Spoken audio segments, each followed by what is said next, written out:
Bapak Ibu dan Saudara dikasih Tuhan, mari kita bersama-sama membaca dan merenungkan firman Allah yang hari ini akan kita ambil dari Injil Yohanes 20 ayat 29 sampai 31. Namun sebelumnya mari kita berdoa mohon tuntunan dari Roh Kudus. Saya hantarkan.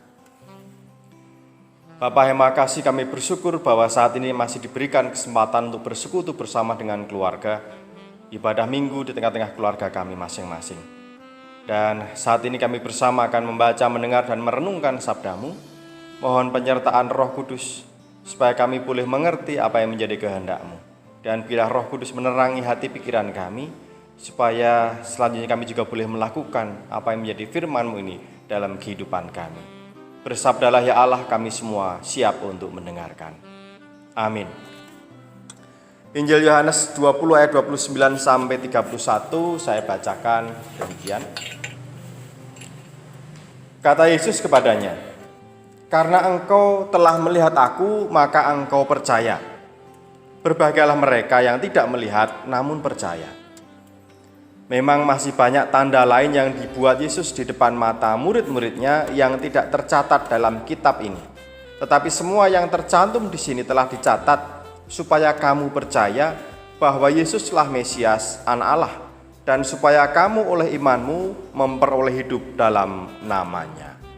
Amin. Demikian sabda Tuhan, dan berbahagialah kita yang membaca, mendengar, merenungkan, dan melakukan apa yang menjadi kehendaknya dalam hidup kita hari lepas hari. Haleluya. Amin. Khotbah hari ini judulnya, Aku Percaya Maka Aku Bersaksi.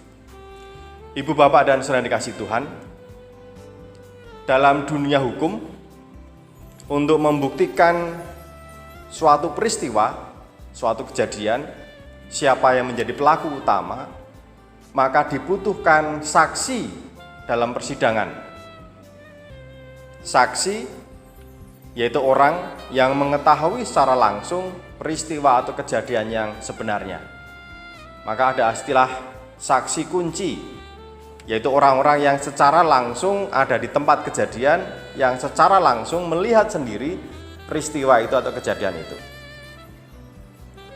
Sehingga kesaksian dari saksi kunci ini memang menentukan peristiwa yang sebenarnya, dan kemudian pengadilan akan menentukan siapa pelakunya dan kemudian menentukan keputusan hukum yang nanti akan diterima oleh setiap pelakunya.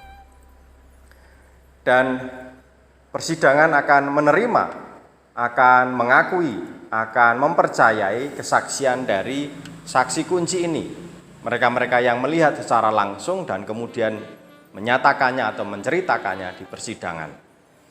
Ibu, bapak, dan saudara dikasih Tuhan, dalam kehidupan iman kita pun menerima tugas panggilan sebagai saksi. Setiap kita mendapatkan tugas untuk bersaksi di tengah-tengah kehidupan kita. Bersaksi tentang apa? Tentu saja kita harus bersaksi tentang kasih dan kuasa Allah, dan juga tentang pengorbanan Tuhan Yesus Kristus di kayu salib. Persoalan yang muncul kemudian adalah karena kita sendiri tidak melihat secara langsung peristiwa penyaliban dan kebangkitan Tuhan Yesus Kristus. Lalu bagaimana caranya kita bisa menjadi saksi? Saksi yang dipercaya. Kesaksian kita bisa diterima dan dipercaya oleh orang yang mendengarnya. Terkait dengan tugas pewartaan kabar keselamatan, memang secara umum akan sulit diterima kesaksian kita karena kita tidak menjadi saksi mata peristiwa ini. Tidak seperti para murid Tuhan Yesus yang saat itu memang menjadi saksi langsung akan kebangkitan Tuhan Yesus Kristus. Apalagi dalam kehidupan kita sehari-hari, banyak orang atau hampir semua orang masih menggunakan prinsip bahwa kesaksian itu bisa diterima jika memang yang memberi kesaksian itu memiliki pengalaman langsung, melihat peristiwanya secara langsung.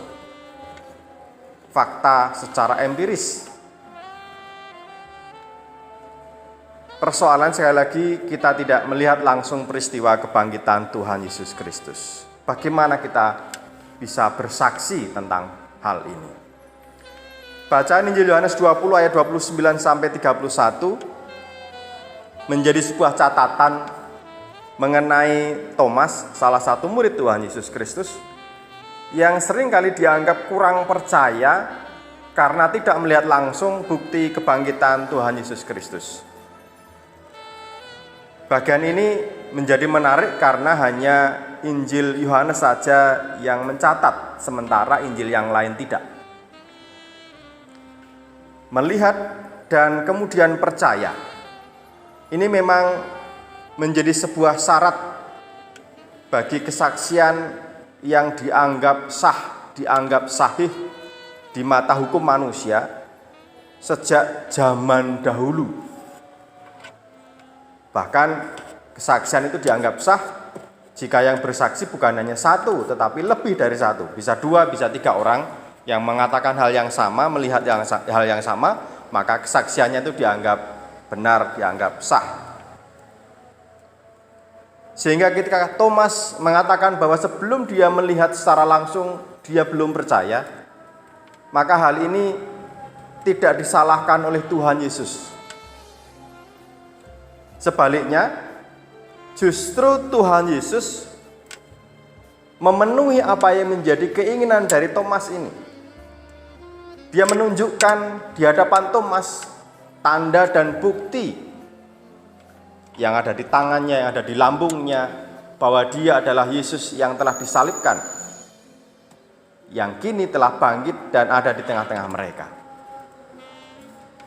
Apa yang dilakukan Tuhan Yesus ini sebenarnya adalah untuk memberikan dasar, memberikan pondasi yang kuat bagi Thomas dan juga bagi para murid yang lain saat itu, yang memang membutuhkan bukti nyata yang bisa mereka lihat dan bahkan bisa mereka pegang tentang kebangkitan Yesus Kristus, untuk menjadi dasar bahwa kebangkitan Yesus Kristus itu adalah sungguh-sungguh terjadi.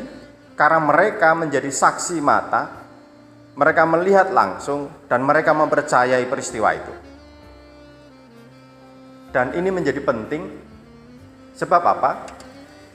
Sebab para murid Yesuslah saat itu yang kemudian mendapat tugas untuk mewartakan peristiwa ini, kebangkitan Tuhan Yesus ini, kepada seluruh dunia, sehingga kita pada zaman sekarang ini menerima kesaksian mereka, mendengarkan dan membaca kesaksian mereka, sebagaimana yang tercatat di dalam kitab suci.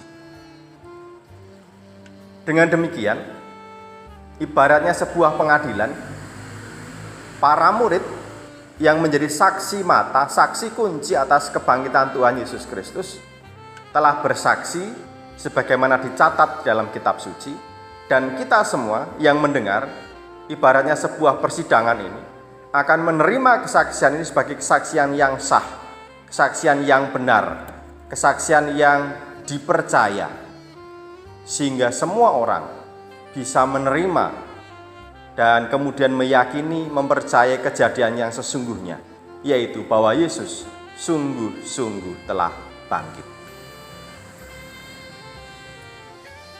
Bapak, Ibu, dan saudara yang dikasihi Tuhan, inilah mengapa Tuhan Yesus saat itu datang dan menunjukkan kepada Thomas dan memberikan bukti tentang kebangkitannya kepada Thomas, sebab itu menjadi dasar yang kuat bagi kesaksian para murid yang kemudian kita terima bersama. Lalu bagaimana dengan kita? Bagaimana kita juga bersaksi tentang peristiwa ini kepada dunia sekarang? Sebab kita tidak melihat langsung sebagaimana Thomas dan para murid yang lain. Ibu, bapak, dan saudara yang dikasihi Tuhan, iman kita kepada Allah, kepada Tuhan Yesus Kristus, diperoleh melalui pengalaman perjumpaan dengan Tuhan. Meskipun perjumpaan kita saat ini bukanlah perjumpaan secara fisik, sebagaimana para murid zaman dulu. Tetapi perjumpaan kita adalah perjumpaan dengan Allah melalui peristiwa-peristiwa, melalui pengalaman-pengalaman kehidupan yang kemudian secara iman kita olah, kita rasakan, dan kita yakini kehadiran Tuhan Yesus, penyertaan dan pertolongan Tuhan Yesus dalam kehidupan kita. Jadi melalui seluruh perjalanan kehidupan kita, melalui seluruh dinamika kehidupan kita, senang, susah, kesuksesan, keberhasilan maupun kegagalan, yang kemudian kita olah di dalam iman, membawa kita pada perjumpaan dengan Allah, dengan Tuhan Yesus yang selalu hadir, menunjukkan bukti kasih-Nya kepada kita, pertolongannya kepada kita. Inilah pengalaman perjumpaan kita dengan Tuhan. Dan inilah yang kemudian harus kita saksikan kepada dunia, kepada orang-orang di sekitar kita. Di dalam iman, kita mengalami perjumpaan dengan Tuhan Yesus Kristus. Kita merasakan kehadiran Tuhan, pertolongan Tuhan dalam setiap langkah kehidupan kita. Dan selanjutnya, kita bersama secara pribadi, bahkan juga secara kelembagaan, gereja-gereja Kristen Jawa yang mengamini akan tugas panggilan pewartaan kabar keselamatan ini, mari kita lakukan tugas panggilan kita. Selain pemeliharaan iman yang sudah selalu dan senantiasa kita lakukan bersama-sama sebagai komunitas orang percaya, maka sekarang adalah waktunya bagi kita yang meyakini dan mempercayai akan kebangkitan Tuhan Yesus Kristus, kita mewartakannya di tengah-tengah dunia. Mewartakan tentang kasih Allah, tentang kuasa Tuhan Yesus Kristus yang bekerja dalam kehidupan kita. Tugas pewartaan ini tidak hanya diserahkan kepada orang-orang tertentu atau pihak-pihak tertentu, tetapi ini adalah panggilan bagi setiap kita, orang-orang percaya. Terkhusus bagi kita semua di GKJ Sabdo Sumunar ini, kita dipanggil untuk mewartakan akan kasih dan kuasa Allah, akan kuasa kebangkitan Tuhan Yesus Kristus. Caranya, Bapak Ibu dan Saudara dikasih Tuhan, sekali lagi kita diajak untuk melihat ke dalam kehidupan kita masing-masing, untuk merasakan lebih dahulu pengalaman perjumpaan dengan Tuhan Yesus, pertolongannya, pemeliharaannya. Bahwa Allah yang penuh kasih, Allah yang setia, terus menjaga dan menyertai kita. Dan saat ini di tengah berbagai macam pergumulan, kita sebagai orang-orang percaya boleh tetap menjalani hidup dengan terus bersandar kepada Allah. Di tengah segala macam pergumulan yang berat, kita meyakini akan pertolongan Tuhan. Di tengah segala himpitan persoalan, kita masih merasakan berkat-berkat Tuhan. Dan disitulah cara kita, pintu yang dibukakan oleh Tuhan bagi kita untuk bersaksi tentang kasih dan pemeliharaannya. Berkat-berkat yang telah Tuhan berikan dalam kehidupan kita, itu menjadi kesempatan bagi kita untuk mewartakan kasih dan juga kuasa kebangkitannya. Pewartaan akan kebangkitan Kristus ini kita lakukan melalui aksi nyata, bukan sekedar melalui ucapan atau omongan. Sehingga orang-orang di sekitar kita akan melihat secara langsung, merasakan secara langsung bahwa kita memiliki Allah yang penuh kasih, bahwa kita memiliki Tuhan Yesus yang terus memelihara hidup kita. Ketika mereka merasakan berkat-berkat Tuhan melalui tangan-tangan kita, ketika mereka merasakan kehadiran Tuhan melalui kehadiran kita, mereka merasakan kasih dan kepedulian Tuhan melalui setiap kasih dan kepedulian yang kita nyatakan, orang-orang yang akan secara langsung melihat sendiri, merasakan sendiri Allah yang hadir dalam kehidupan mereka melalui apapun yang kita lakukan. Dan inilah kesaksian kita. Inilah pewartaan akan kasih dan kuasa Allah, akan kuasa kebangkitan Tuhan Yesus Kristus. Di saat kita bergumul bersama dalam situasi yang berat saat ini, justru di sini adalah kesempatan bagi kita untuk membuka tangan kita, menyatakan kasih Allah yang telah kita terima kepada orang di sekitar kita. Berbagi kasih, menyatakan kepedulian, berbagi rezeki sekecil apapun, sedikit apapun, tetapi biar itu menjadi berkat yang dirasakan secara langsung oleh orang-orang, oleh saudara-saudara di sekitar kita yang membutuhkan. Ketika kita meyakini akan kehadiran Tuhan, maka biarlah orang lain juga boleh merasakan kehadiran Tuhan melalui kita semua. Selamat menghayati kasih dan kuasa Tuhan Yesus Kristus, dan juga selamat menyatakan serta mewartakan kuasa kebangkitannya, berkat dan pemeliharaan Tuhan bagi sesama. Amin. Tuhan memberkati. Kita memasuki saat ini.